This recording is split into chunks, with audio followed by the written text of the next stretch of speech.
People who marry divorcees. At what point did you realize there might be a reason the other person divorced them? My ex-boyfriend was divorced, and he made it seem like his ex-wife was a total bish. He said he gave everything to her. He even quit his job to move to Georgia with her. They had previously lived in Minnesota. He claimed he paid all her bills, bought her makeup and clothes, and paid for couples trips that she supposedly took with other guys, leaving her husband behind. He said the marriage ended when she went on a trip to New Orleans with her friends and never came back.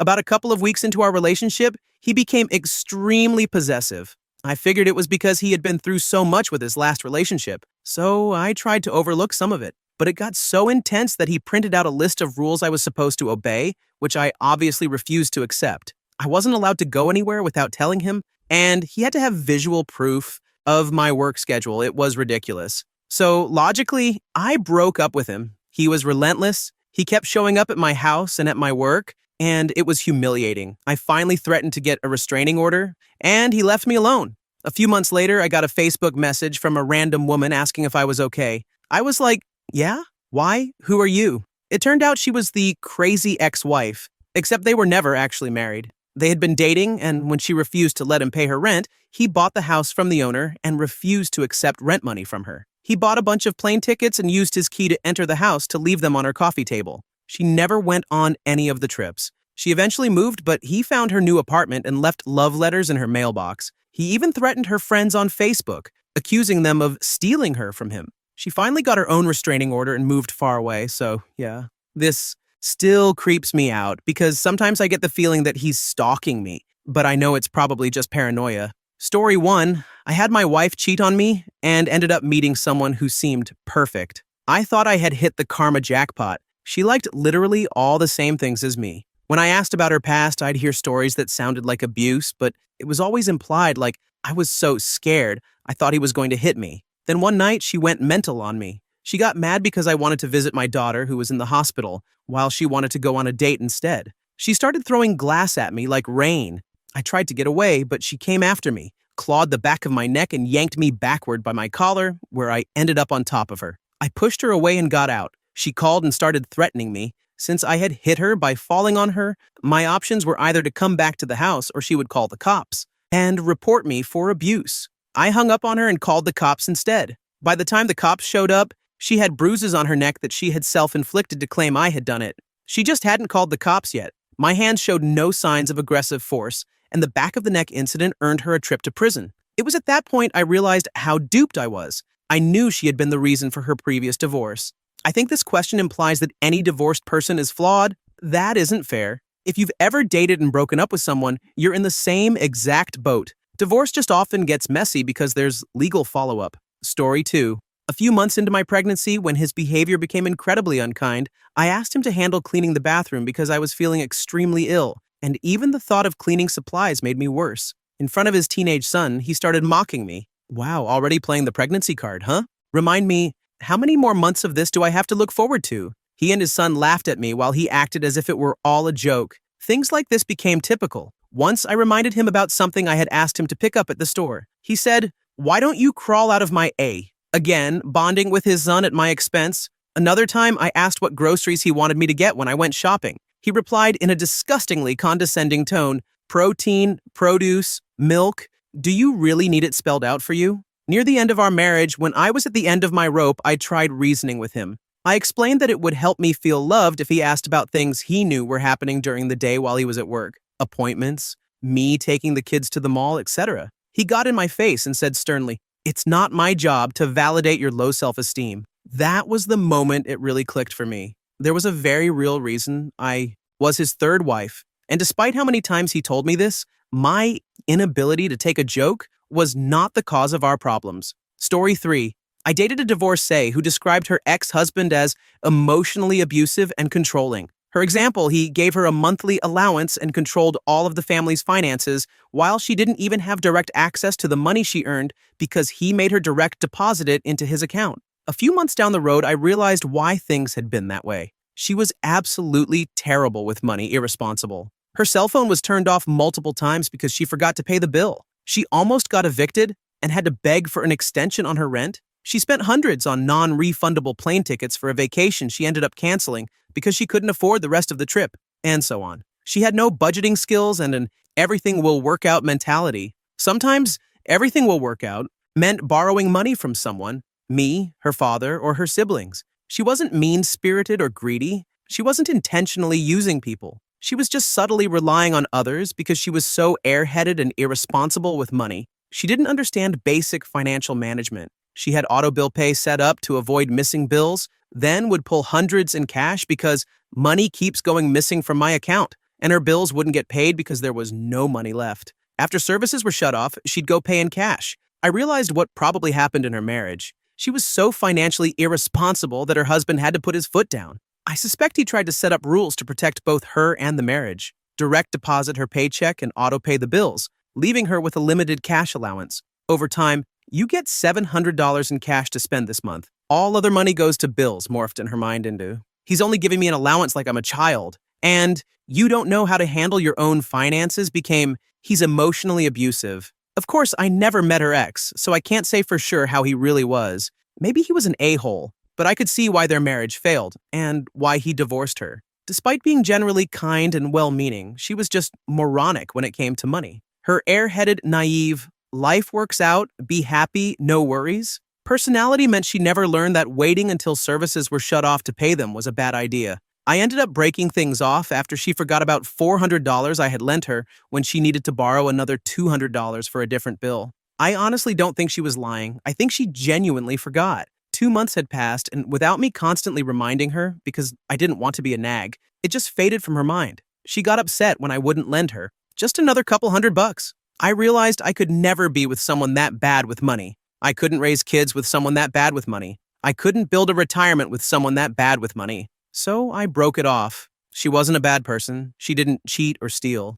She wasn't incompetent in general. She just had a massive blind spot when it came to money, budgeting, and understanding the consequences of her actions. Story 4. My husband's ex claimed in custody court that he is a narcissist. That floored me. He is not a narcissist. He is just on the autism spectrum. She couldn't control everything about him and couldn't handle that. After the court, we won custody, and she now pays child support and health insurance. About 5 years ago, the boys thanked me for teaching their mom how to be a mom. Pretty insightful for 10 and 12-year-olds. She was blatantly one-upping me every time she found out I was doing anything for them, which was a lot since I was the primary caregiver in helping raise them. We had a giggle about it and started using it to the boys' advantage because we knew she read their texts when they were asleep. Yes, I know it was immature, but she put us through literal hell for years. Example. My stepson would text me, I need new shoes for the courts. They have to be white. And the coach said, we are switching to Adidas this year. I'd reply, okay, we'll pick them up this weekend. Their mom had been a dedicated Goodwill shopper before losing custody. Within 1 or 2 days, my stepson had his new shoes, bought retail. She was not going to let me buy them, even though I'd been buying all their clothes for years. She changed after losing custody, opening to the fact that another woman had been mothering her boys. We used that strategy for about a year, and it was like Christmas all the time, haha. But she got so upset about our relationship that the boys finally had to lock their phones. Now we barely hear from her. She's more like a mosquito than a tick these days. Oh, and my husband founded another biotech. Life is sweet. Story 5. This is secondhand, but it's a good one. About a year after I signed the divorce papers, I divorced my ex-wife for cheating on me. I met the guy she'd cheated on me with. I didn't recognize him by sight, but apparently he'd seen a few pictures of me, like the ones in my bedroom. He walked up to me, introduced himself, and started apologizing for being the one who broke up my marriage. I was mostly over it by then, but still pissed off enough to say something like, yeah, well, man, it wasn't like you were the only guy she was cheating on me with. I'm pretty sure she was with a dude named Brian the whole time she was with you. He got real quiet, apologized again, and then left. A few weeks later, someone told me he had moved out and was in the process of divorcing her. I'll never know for sure if telling him about the other man was the tipping point, but I like to think it was. Edit. Yes, there was a Brian. Not his real name, although it hardly matters. I knew about Brian from a friend, and she had also admitted there were others besides the guy I confronted her about. Why he felt the need to apologize, I have no idea. He seemed like a nice enough guy, aside from sleeping with another man's wife. Did I do it for revenge? Not really. It was a spur-of-the-moment thing, mostly a knee-jerk response to an emotional situation. Sometimes you get to say the perfect cutting remark. Sometimes you think of it in the parking lot after the opportunity is lost. I got lucky and didn't say something like, ah, that's okay, man, and regret it for the rest of my life. I used to feel bad about it because it might have broken up a marriage, but if that marriage wasn't built on trust to begin with, chances are the infidelity was going to happen anyway, or happen again, depending on how you look at it. Story 6, I woke up at 3 a.m. to pee and found her in the living room texting some dude. It kind of went downhill from there. Edit, to answer questions. I asked her who she was texting. She said it was some guy she'd met while out with her girlfriends. I asked if something was going on. She swore she wasn't cheating, but said she found him intriguing. That was a big red flag because that's exactly how she described me when we first met. Over the next couple of days, I snooped her internet history on her computer. She had been looking him up on Facebook, had directions to his house, and had searched various versions of "Am I pregnant?" There's a lot more to it, but from there it turned into yelling, threats, and ultimately lawyers and divorce. To this day, she swears she didn't cheat, but she's the type of person where everything bad that happens is never her fault. Story 7. I briefly dated a divorcee until a common friend told me he was still married and often used that as a sympathy card to get women. Edit to clarify. This guy is 26. He got married very young to a woman 7 years older than him and apparently instantly regretted it. He had been building up the marital troubles story for a while and recently started telling everyone at work that he got a divorce. I work with him and had no reason to doubt it. Unfortunately for him, I'm good friends with someone in his university circle who knows his wife very well. When I found out, I confronted him. He claimed he was in love with me and hadn't had the courage to ask his wife for a divorce yet, but would do it soon. Pretty much the exact same line he had used on another girl a few weeks earlier. Story 8, I'm a divorcee who dated a divorcee. On his birthday, he got completely drunk and told me, "I see why your husband left you." Right after I had given him a $250 watch he'd been wanting, I eventually left because A, I realized he was a rebound that had lasted way too long, and B, he was going to eventually kill someone with his drinking and driving, and I really didn't want it to be me. Edit. Yes, I got the watch back and returned it. I understand that $250 might not be a lot for a watch, but at the time it was a lot for me. I wasn't making much and was living off student loans. I basically saved extra money from my paychecks until I could afford it. Edit 2. I apologize for not including context. It was my ex-boyfriend's birthday, the guy I dated after divorcing my husband. We had planned to go to a strip of bars and I figured we should get an Uber so we wouldn't have to bum a ride. At that point, I was trying to keep him from drinking and driving as much as possible. Yes, I had reported him to the cops on 2 other occasions, but I didn't know his license plate number and as far as I know, they never caught him. To be honest, I was still hurting from the divorce and was clinging to what I subconsciously knew was a bad situation. Either way, we took an Uber to the bars and met up with friends. He got very drunk. I asked the bartenders to cut him off, but he just got other people to buy him drinks. So closing time comes around, and he tells me he wants to get food with his friend. His friend, who is driving, is only slightly more sober than he is. I tell him, no way, and try to get him to take an Uber.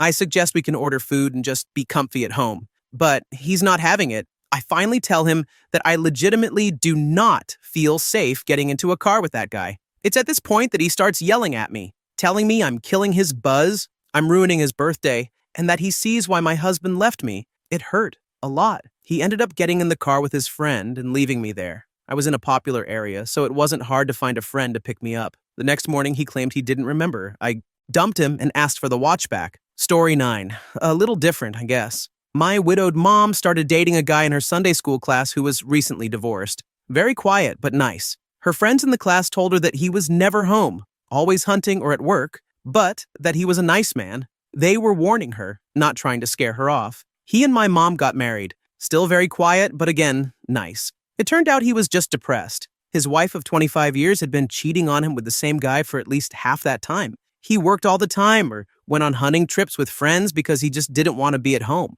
Mom told him it was too bad he couldn't retire so they could just enjoy their time together. He was 50, Mom was 53. He said he could retire, and he did. They spent the next 20-plus years having a great time, traveling extensively and just enjoying each other's company. They had a wonderful marriage before he passed away, missed by all of us. Sometimes a divorce is entirely the fault of one party. Just because you divorced doesn't mean you were a failure. Story 10. My parents are divorced and both remarried. My mom found it helpful to attend a divorce care group at her church. She ended up going out with the guy who ran the group, and he seemed like a great dude. When I asked her about him, she told me he had been divorced twice already, which was a pretty huge red flag to me, but apparently not to her. Fast forward 12 years, and he's been unbelievably emotionally abusive to her. There was even a point when my brother and I were teenagers where we literally weren't allowed to live with them anymore because he felt threatened and like he wasn't the man of the house. She says she's happy still, which is truly all I want for her. But it's pretty frustrating when a 13-year-old can see the red flags that my 40-plus-year-old mother couldn't. Story 11.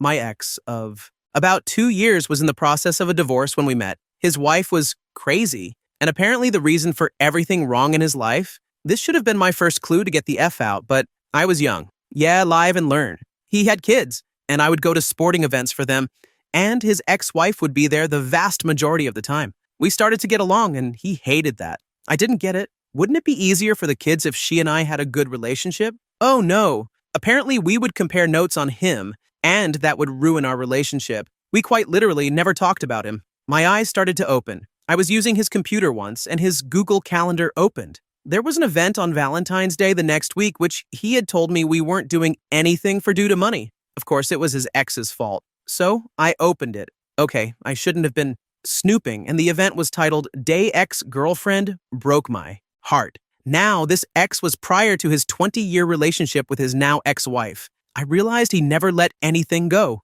ever. A couple of months later, our relationship was starting to decline on its own. He went over to a friend's house without me in the middle of a planned date night, and I didn't care that he left. I was mad he took the dog, though. We got in a fight, and he told me I was starting to sound like his ex-wife. I responded, if we are saying the same exact things and are such different people, don't you think the issue is you? I realized at that exact moment that he was a narcissistic a-hole who was never going to change or grow up. I moved out a week later. I still miss the dog. Story 12. When we had a kid, my husband's workaholic tendencies became a lot more noticeable. It didn't cause too many problems when it was just the two of us, but it was much harder to manage once we became parents. It's easy to feel like you're doing all the work, and I started resenting him. My husband and his ex-wife had 2 kids close in age. She was essentially a single parent to them during the day. He did cut back his hours slightly when our relationship started to suffer, and even that was a lot. I understood why the divorce happened. I considered it at points during our relationship.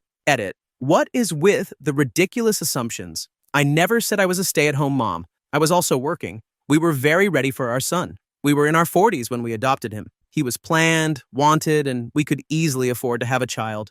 Even with him cutting back his hours, we were still able to afford our high-rise in Manhattan. He didn't have to work as much as he did. He just didn't know any different. I wasn't living off his paycheck, and we didn't have a child we couldn't afford. You make one comment on Reddit, and everyone thinks they know your life. Ridiculous. I also want to clarify that I never said I would have preferred my husband to be addicted to drugs or alcohol. All I said was that his work habits were hard on our marriage, and I understood the reason behind the divorce. Before having a kid, I didn't understand what the big deal was. But when I was coming home after a long day of work to take care of our son by myself, I understood. Story 13. Woo, okay. Story time. My mom got divorced from my dad during my senior year of high school. She's always been the kind of person who likes being in a relationship, so she started dating almost immediately, especially since my dad had cheated on her multiple times. She met a guy on POF, who we'll call Tom. Tom was a successful marketing guy with no kids, a steady income, and divorced because his wife cheated on him. Early in the relationship, my mom got a message from Tom's ex-girlfriend's current boyfriend. He said he needed to tell her some things about Tom, but my mom ignored him.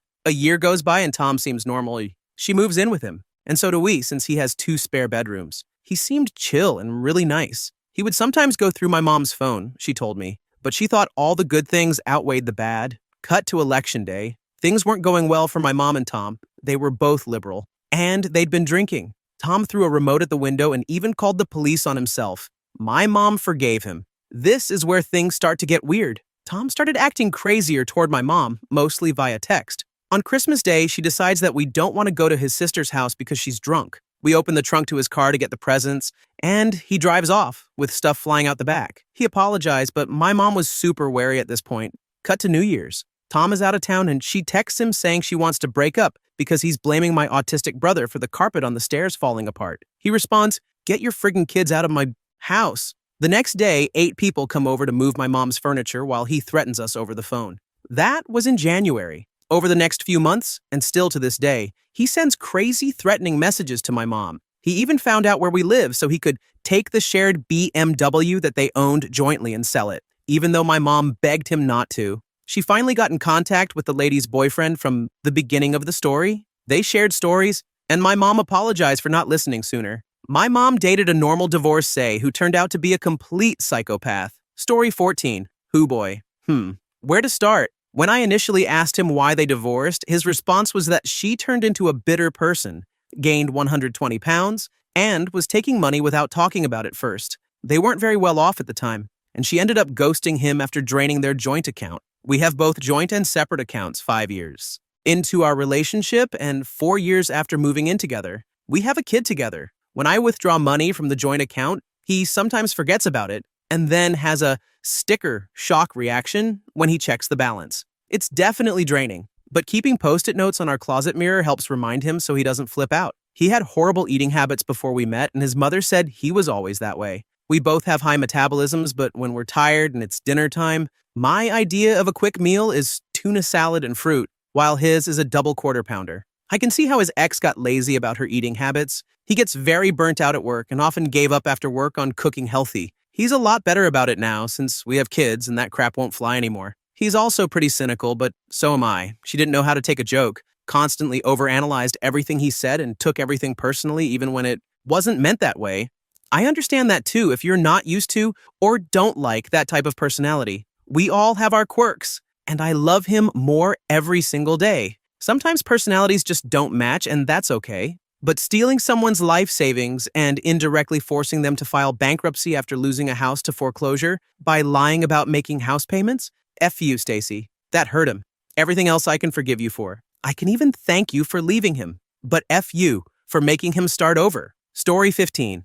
Obligatory. Not me, but my divorced aunt and uncle. My mom's brother married my ex-aunt despite everyone telling them it was a bad idea. They moved to the East Coast and had 2 kids, both on the autistic spectrum. This is relevant. Their daughter is the oldest and higher functioning, but her little brother is nonverbal. My uncle was a stay-at-home dad while my ex-aunt worked. Eventually, she divorced him and kicked him out of the house. At this point, she had both kids. My uncle was convinced that he was the only one who could properly take care of his son and wanted to fight for custody. Having been unemployed for so long, he could only find low-paying retail work. He slept on a friend's couch for a long time, but they eventually gave him a deadline to move out. So he was in a pretty pitiable situation. My mom was worried about her brother and her nephew, so my dad suggested we help out. My dad has a well-paying, stable job. One of my sisters was at college, so we had an extra room, and I could share with my other sister to make more room for his son. We could definitely afford to support him for a few months while he found a better job and fought for custody.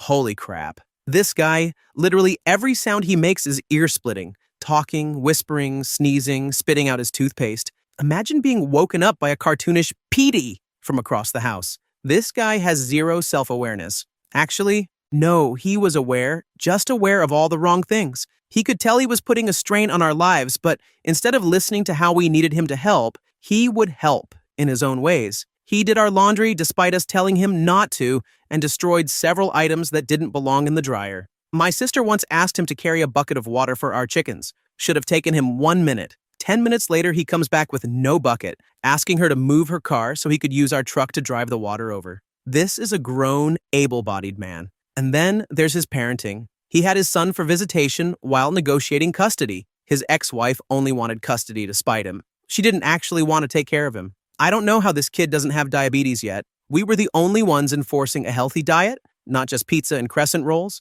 and it was a hassle. This is a 2-year-old in a 10-year-old's body. He had frequent accidents, but my uncle wouldn't clean them up properly, leaving both of their rooms smelling like human piss. There's so much more, but the absolute worst thing was that those few months became 2 years. Instead of looking for a better job, he does have a degree and experience, so it wasn't impossible. He got another retail job and refused to leave because he was friends with the boss. Never mind that it would never pay enough to support him and his son. He couldn't burn such a valuable bridge. Even after getting custody of his son, he continued to leech off of us. It broke my heart to see my mother slowly lose respect for her brother. Eventually, my parents had enough and gave him a couple of months to get out. He still doesn't have his own house. He moved into another family-owned property so he could keep his low-paying job. His ex-wife might have been crazy, but any sane person would have divorced him. Story 16. I knew why from early on. He has some of the outdated views on women that many Russian immigrants have, and I'm sure they were much worse 20 years ago. More importantly, he's a workaholic who has a bad habit of using work to hide from unpleasant conversations.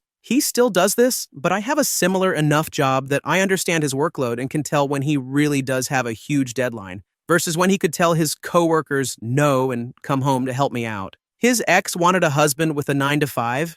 which he will never be. His mother is convinced that no one is good enough for her baby boy, and he doesn't stand up to her. The only reason this isn't a major problem for us is that she lives across the country. Beyond that, his ex hit him regularly, convinced him that he would never be able to make a woman happy, and told him he was a pervert for wanting intimacy. In conclusion, I'm pretty sure he was a crappy husband to her, but he's great to me, and none of that justifies being an abusive jerk. Story 17. Pretty soon, it was clear that his first wife was just a bad fit, and that he wasn't really into her enough. She was his first real, serious girlfriend, and she did all the relationship management. She was wild about him, and the one who decided when they were boyfriend and girlfriend, when it was time to move in together, when it was time to get married, etc. I think he just assumed this is how relationships worked. Women were always more into it than men. Women made the decisions, and you went along with it. I think he also loved how crazy about him she was, even if it wasn't entirely mutual. But she was also very demanding, which isn't something that works well for him.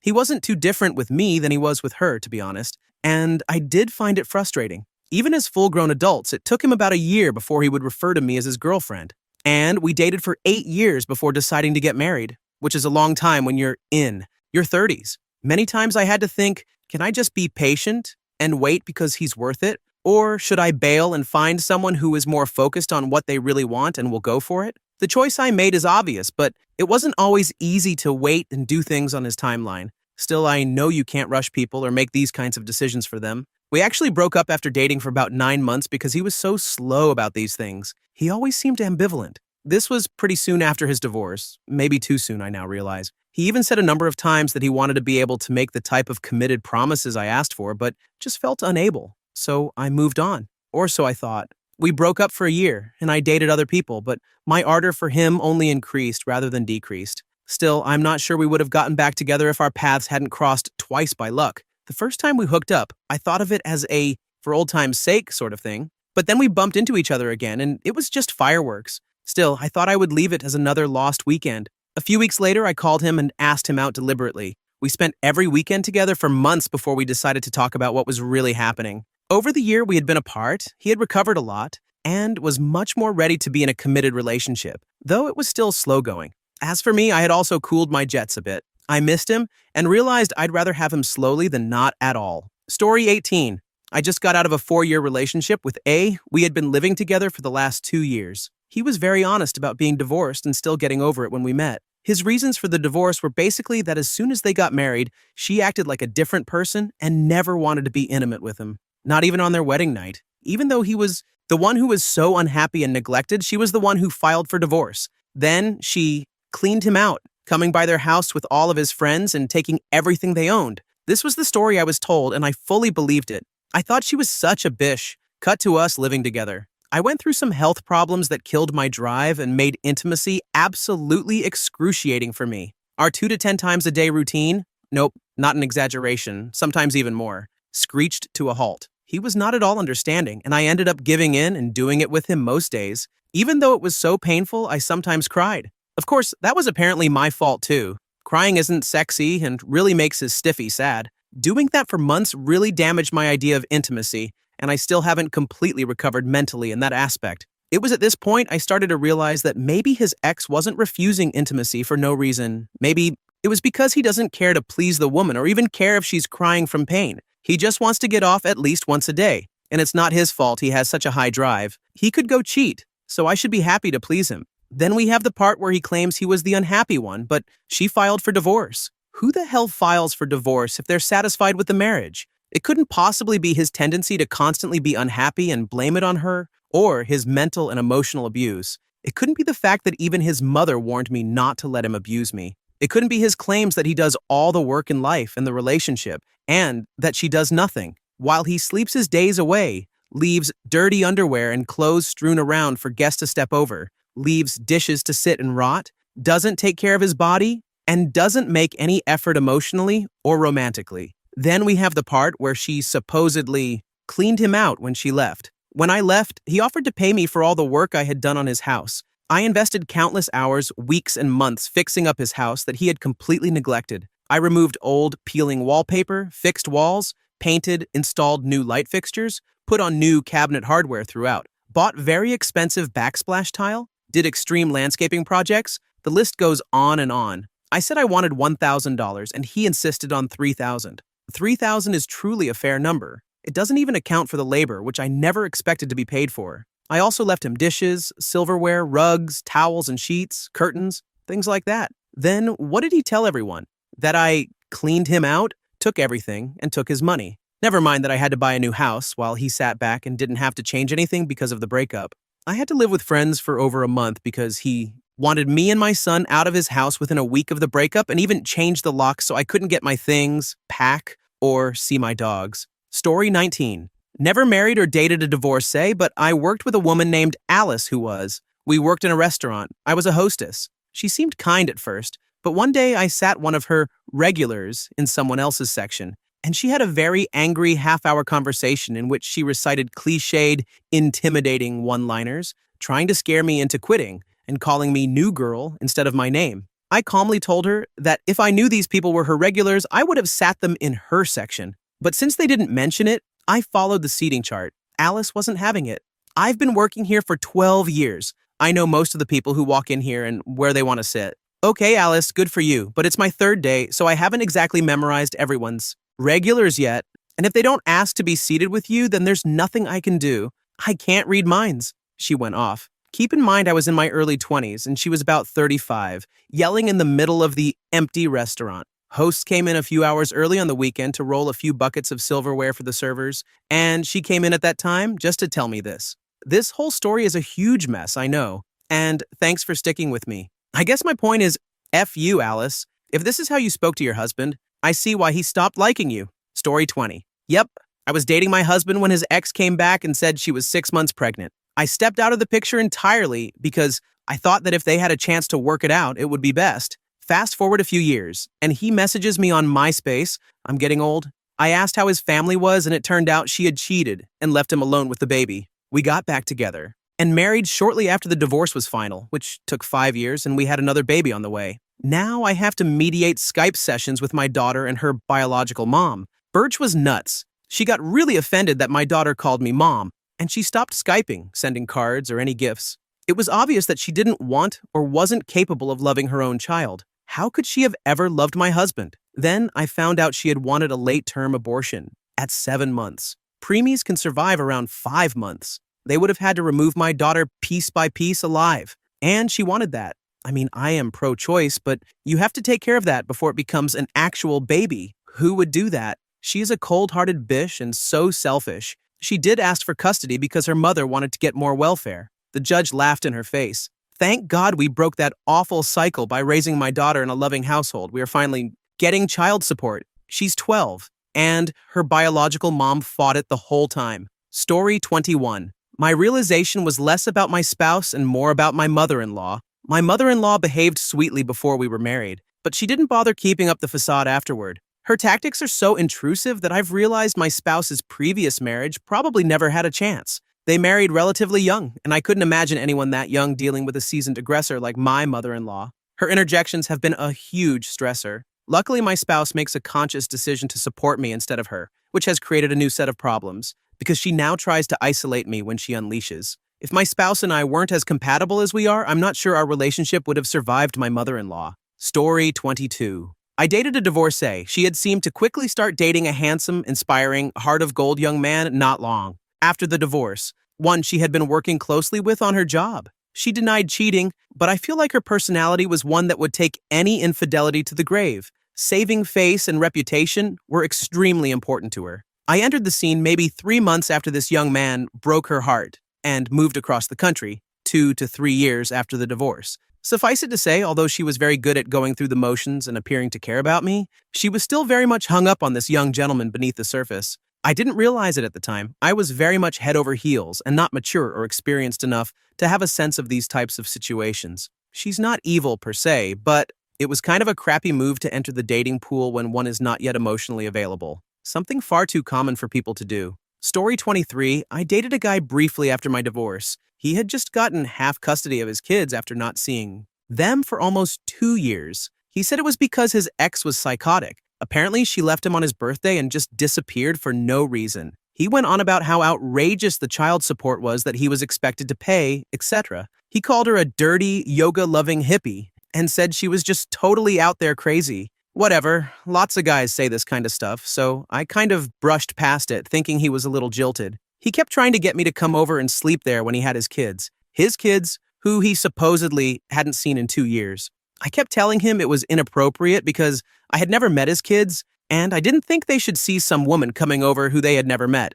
I said I wouldn't do it to my kids, so I didn't want to do it to his. He kept insisting they were cool and would just be playing their new Xbox all night. They were 8 and 6. He kept telling me he wanted to have more children one day and that I seemed like a great woman to have kids with. We had only been going on dates for about 3 weeks. Then, after I began to get suspicious, I did a Google search and found a whole blog written by his ex-wife. It went on and on about how abusive he was and how she was determined to protect their kids from it. She used yoga as a meditative release and talked about it in her blog. Her story just seemed so much more believable, and family members were commenting on it, telling her how far she'd come after everything she had to endure. His story was always changing, and he seemed to get visibly agitated when talking about it, but I never brought it up. I read in the blog about his vasectomy and just ghosted him after that. He told me he was ready to have more children ASAP.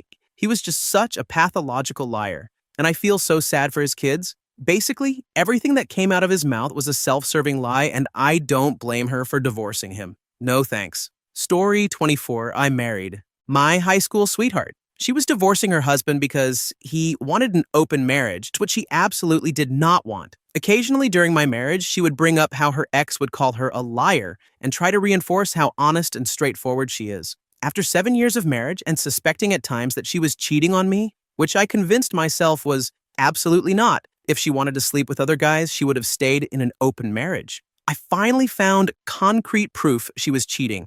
She lied to me several times to take trips to see this guy. I talked to her ex-husband and found out she had done 3 scores with his brother, slept with her best friend's husband, and had several other relationships going on while she was married to him. He brought up the open marriage thing because he didn't care about her banging with other people. He just didn't want her to lie to him anymore. At the end of everything, I wasn't even mad about the cheating. It was definitely the lying. There wasn't anything she wasn't willing to cover up with a lie. Story 25. I did not marry her, but I dated a divorcee, no kids. Her ex had been abusive. She had a broken nose, but she was awesome. Smart, had a Costco membership, played volleyball, was learning piano, and had a great job. She was looking for marriage as soon as possible, otherwise we may have continued dating, and who knows what could have happened. I also dated another divorcee who was amazing in her own way, and she had a security clearance, so possibly amazing in ways I didn't even know. She played StarCraft 2 with me, which showed a lot of patience. We ended up going different directions, but had things gone a bit differently, we might still be together.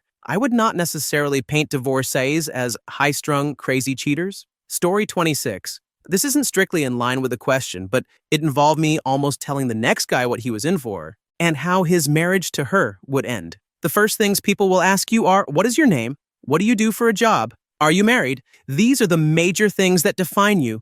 I wasn't smart enough at the time to understand that she didn't love me. She just couldn't stand to be alone, which I mistook for love. She couldn't stand to be alone so much that she couldn't tolerate me having a job and being away from her 9 to 12 hours a day. No, it wasn't rational, but that's the way I finally figured it out and accepted it. For her part, she felt blameless in loving me so much. So, to her, it was pick one. What do you do for a job, or are you married? Each time I was up for a promotion, she resented how my job took me away from her most days. It was either her or the job. And yes, I know that working too much can be a form of neglect or abuse and can sabotage a marriage. I'm not defending that. I wish it were possible to work part-time, make ends meet, get promotions, and still have plenty of time and money. It's not. I finally refused to quit a job, stating that we needed to work this out.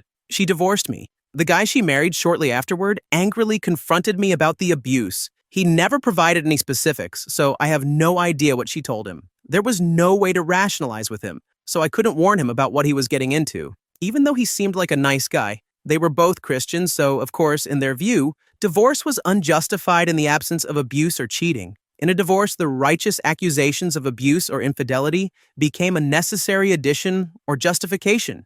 Even though I live in a no-fault state where the law doesn't require this to finalize a divorce, personally, I can't see that it adds any value to the process. After he lost several jobs and tried, unsuccessfully, to arrange for them to work at the same place, they divorced. Each accused the other of abuse and cheating. Story 27. My mom divorced my dad about 10 years ago and remarried almost immediately. an older man who had been divorced 3 other times. My dad did some research into this guy's past. Apparently, he faked his death to his first wife and emptied the bank accounts of his second and third wives when he left in the middle of the night. My dad tried to prevent my mom from marrying him. He had accepted the divorce, but still wanted to make sure she wasn't getting into something dangerous. The man promised my mom trips around the world, fancy dinners, plays, and all that jazz. Once things were official, none of that ever happened. Instead, he demanded that my mom only eat salads. She is now afraid to try to divorce him because she thinks he'll take everything from her, which seems likely. Our entire family told her to stay away, but she didn't listen. I was so upset over it that I didn't speak to her for 2 years. If anyone has advice on things I can encourage her to do, I would really appreciate it. Story 28. I'm dating a divorcee right now. We met while she was married to a Navy guy. We're from the same hometown, so it was weird that we met out of state. I'm also former military, though not Navy. They married right out of college when he enlisted. That story is about as common as they come in the military. She then ended up living with another military guy for a few years, and things with him fell apart as well. She eventually moved back to our hometown. About 6 months later, I moved back too, and we reconnected. I showed some interest in her, and eventually we started dating. She seems to have a habit of rushing headlong into long-term relationships. She's kind of clingy, but she does so much for me. I have to tell her to stop doing my laundry when she visits. It's not even a lot, just clothes from the week. If I had to guess, she rushes into relationships with guys without really knowing them. She can also be a little judgmental about certain things, which she probably should have learned about before getting so involved. She also has a major issue with the very concept of soloing. No man she's with can do it. That's something we were able to work out, but it shows she can be a bit demanding, expecting partners to conform to her needs and vice versa. When I started talking to her about compromises, it took her by surprise, as if every decision in her previous relationships had been ultimatums one way or the other. Luckily, she's been willing to realize how messed up that perspective can be. Story 29. My dad was married 7 times. My mom was his 6th. When she divorced him, he came to me a couple of months later and introduced me to the new woman in his life. He quietly asked me not to mention how many times he had been married before. He had told her he was only married 3 times prior, as if that wasn't still a huge red flag. Story 30. My current wife is my second, and I'm her third. Her rule is don't lie to her face, but she'll lie all the time in phone conversations or text to other family or friends, especially if she doesn't want to do something or go somewhere. Me, on the other hand, she says I lie by omission, meaning I don't tell her all the facts. The way I see it, I'm a private person and not comfortable sharing everything I do. Story 31. There were 2 big moments that caused things to finally take their course. A little background. We were married for 7 years with no kids. We lived in San Francisco on just my salary. She only worked a total of 6 to 9 months during that time. Small jobs here and there. One of her jobs I even got for her because she couldn't be bothered to look herself. Meanwhile, she donated countless hours to moderating on Imgur for free. I didn't originally have an issue with her not working as long as she did the housework. That is a full-time job, and I was okay with that arrangement. Except she rarely cleaned. I mean, once every few months she would do some cleaning, but only after I got super pissed and yelled about the condition of the apartment. I got fed up and told her I couldn't take it anymore. I said we needed to separate for a while so I could figure things out. I told her I needed a month, so I sent her on an all-expenses-paid trip to visit a friend in another country for almost 2 months. During that time, I cleaned the apartment from top to bottom. Looking back, I still can't believe how disgusting it was. She's a bit of a hoarder. I found things that completely boggled my mind. For 3 weeks straight, I cleaned while still working tech startup hours and finding time to go out with friends to the bar. Before she returned, I told her how much I had cleaned and that this was her last chance. She needed to get her act together fast. She agreed, and we had a 90-day plan. I picked her up at the airport, and within 5 minutes of being in the apartment, she just tossed her stuff everywhere. I got home from work the next day and was downright shocked at how bad it was. A week later, it was already 30% of the way back to where it had been. That's when I realized it was over and couldn't be salvaged. Yes, we did couples counseling. She just zoned out during it. The second turning point was when I decided to actually do something about my life. I started to transition MTF and decided to reevaluate everything.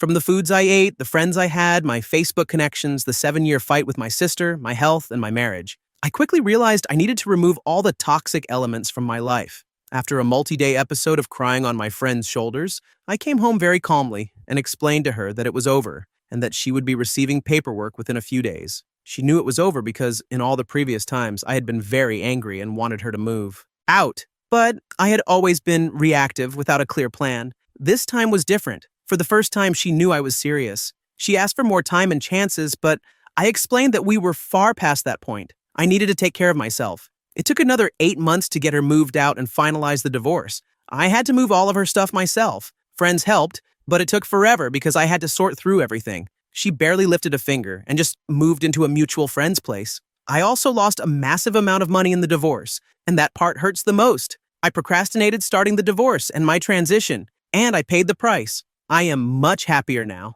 I've just started dating again, but I have new rules in my life as a result of this experience. 1. Only poly relationships with no attachments. 2. I will never, ever again put someone else's name on my money. 3. I will never, ever again get married. 4. I won't date someone who doesn't or won't work. 5. I won't date someone who can't pick up after themselves. Story 32. I'm a divorced man. My ex-wife cheated, and I later dated a divorced woman. Everything started out fine for a few months. When I asked why she was divorced, I got a long story that didn't really go anywhere or make much sense. I later found out she had moved from a paid-off house in Florida to renting a condo in a very nice area of Orange County. I eventually spoke with her ex, who still called to check in on her when she was out. As we talked, I learned about issues I hadn't been aware of. He told me she was a major hypochondriac and believed she had every cold, flu, and disease known to mankind. Over time, she started slipping back into those old patterns. You name it, she had symptoms. I even joked that if she had testicular cancer, it would fit the pattern, which sent her over the edge. She wouldn't get out of bed, and I ended up serving her food and drinks there while also doing all the housework and taking care of her dogs. I told her I was a 40-year-old man coming out of a horrible marriage and ready to live again, while she was content staying in bed for weeks at a time because of illnesses that weren't real. Even her doctor said it was all in her head. One night, I told her it was over. That didn't go well. She took my loaded .45 from under my pillow, put it to her head, and said, "Why don't you go ahead and kill me?" Exit stage left. I grabbed the gun from her hand, ran out the door, and dialed 911, telling the operator what had just happened. The operator told me to go back into the house and try to calm her down. I said, hell no, she had her own guns in the house. As I was waiting for the cops to show up, I told the 911 operator that when the police arrived, there would be a large man in boxers and a t-shirt holding a .45 outside the house, and not to shoot, because it was me. Well, it must have been a slow night, because at least 15 officers showed up, plus a helicopter circling overhead, telling her to come out of the house with her hands in plain sight.